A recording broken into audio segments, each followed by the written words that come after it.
I don't like doing anything to possums, though. I leave possums alone. But apparently, in the state of North Carolina, it's free reign on possums. It's the possum purge. Joining us on the Heaster Automotive Group hotline, like he does every Thursday, NC Rabbit Hole is the newsletter where only Jeremy Markovich can bring us stories like this. So on the Rabbit Hole newsletter, 5 days when all possum crimes are legal.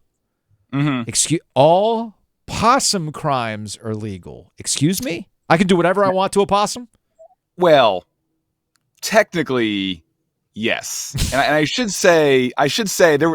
When I put this story out online, you could tell who had read the story and who had not, because there were people out there that were saying, "Oh my gosh, like the possums, like possums are going to commit like wire fraud. Like there's like possums, like no, possums can do whatever they want. They don't have to abide by our laws. Like they're possums. This is what humans can do to possums for 5 days a year in North Carolina, thanks to a law that is on the North Carolina books." And this all started because there was a possum drop? Yes.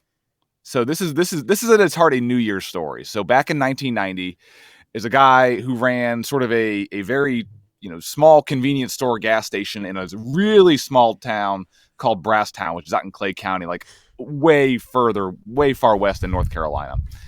And somebody said, I'm just kind of bored. I'm into possums. I should just put like a fake possum into a box and drop that at midnight and make that like our little town's thing. And somebody said, well, why don't you try that with a live possum?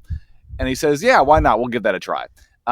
So in 1991, they would catch a live possum, put it in a box, and drop it at the stroke of midnight in Brasstown. And this just kind of happened. It was like an under the radar thing that, whatever, if you were out there, if you were in the know, that you could go to this. And then in 2003, the New York Times visits and does a story. And after they visit, PETA intervenes, and they are extremely upset that you're putting a live possum into a box, and they start a very long fight to stop it. And how that fight eventually ends through a couple of lawsuits and that sort of thing is a state law that says for 5 days around New Year's, all of these laws that say, you can't capture any wild animal, you're not, if it's a wild animal, you can't go out and get like a squirrel and bring it into your house as a pet. Okay, that's illegal. That's illegal for all wild animals. But for possums, for 5 days, laws don't apply. And so they put this into place to protect the possum drop. And the possum drop has since gone away, but the law is still on the books. So you're a much better writer than I'll ever be, Jeremy. But when I would talk to somebody and interview somebody, they would say something, and invariably I would get goosebumps because I knew, there's the lead. I found it. Yes. I'm not trying to be critical here. But where were you when Clay Logan told you one of the great all-time quotes I've ever seen about Brasstown, where he said, if the end of time comes tomorrow, you'll want to be in Brasstown because you'll have a few weeks left before it gets here. That's an all-time quote. It warms the heart to know that you're safe in Brasstown from the apocalypse. I mean, there's another one too where there was a judge that basically was protecting the possums and said, hunters must afford wild animals the same right Patrick Henry yearned for. Give me liberty or give me death. And like Clay Logan, who is a great character in himself. I was gonna say it's a made up name if I've ever heard one. From Clay Logan from Clay County. I know it sounds like you wouldn't name this. You wouldn't give him that name if you were writing the show about this, unless it was like a Hallmark movie. But really, like there was another one where like Clay is a jovial guy, and he's not trying to get sued. Like he's not like gonna try to do this no matter what. And one year that there was a threat that they said, hey, we're gonna sue you. What he ended up doing was they said, okay, I'm not allowed to drop a live possum, but what about one that is not alive, dead one? And so they went out on the side of the road and found one and put that into a box and dropped that on New Year's Eve instead. And a guy who was interviewed by the New York Times, a local towns person there, said, hell of a way to start the new year, saluting a dead possum. So the people of Brasstown are just quote machines. I think we should just camp out there and just do story after story. It requires getting there, but Yeah. All right. I appreciate it, man. So, all right, before we say goodbye to Jeremy Markovich, NC Rabbit Hole newsletter, I highly recommend where you could get to find out things like the possum purge that apparently is legal for 5 days in North Carolina.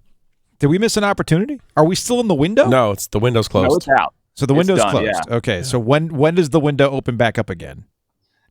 January 29th.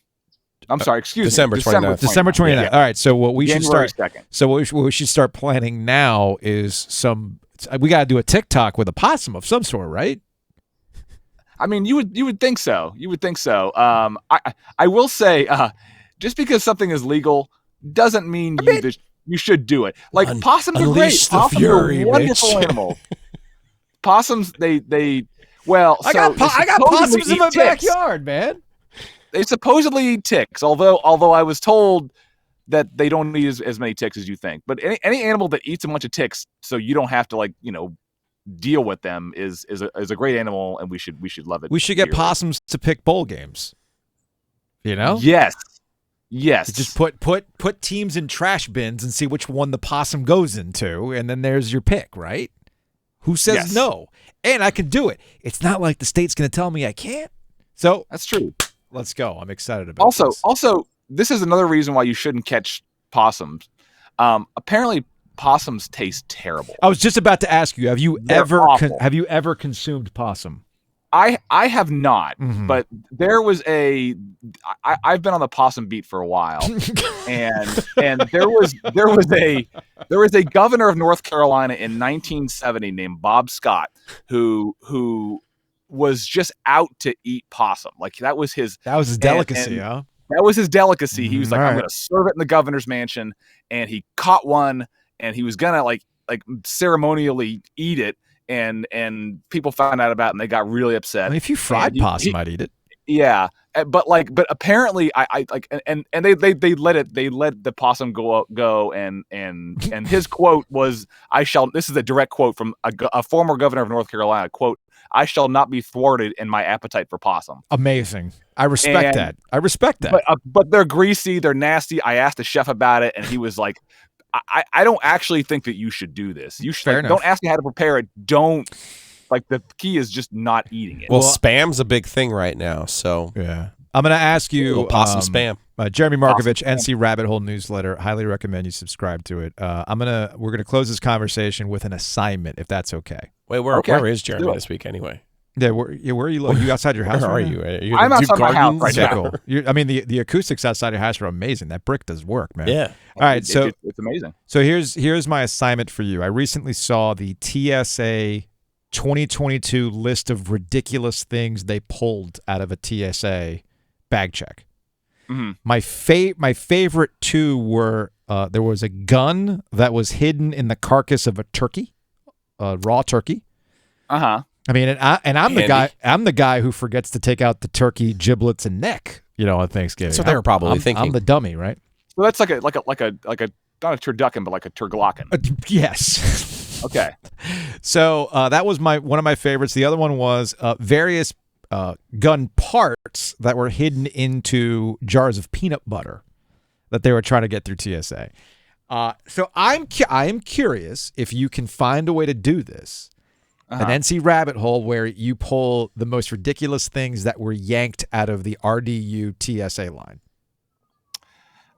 I already have one. Oh? If you have a moment. We have like 30 seconds. We have 30 seconds. Somebody asked me one time why the state was selling a surplus Little Mermaid snow globe. How did they get a Little Mermaid snow globe?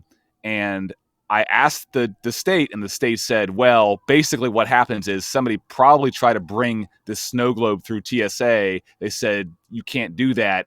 We're going to claim it. Nobody claimed it. The state ends up with it, and they try to sell it. Because it's the liquid? It's the liquid. You can't carry on a snow globe onto a plane because of all the water. It's not glitter. It's not glitter. All right, man. We'll talk to you later.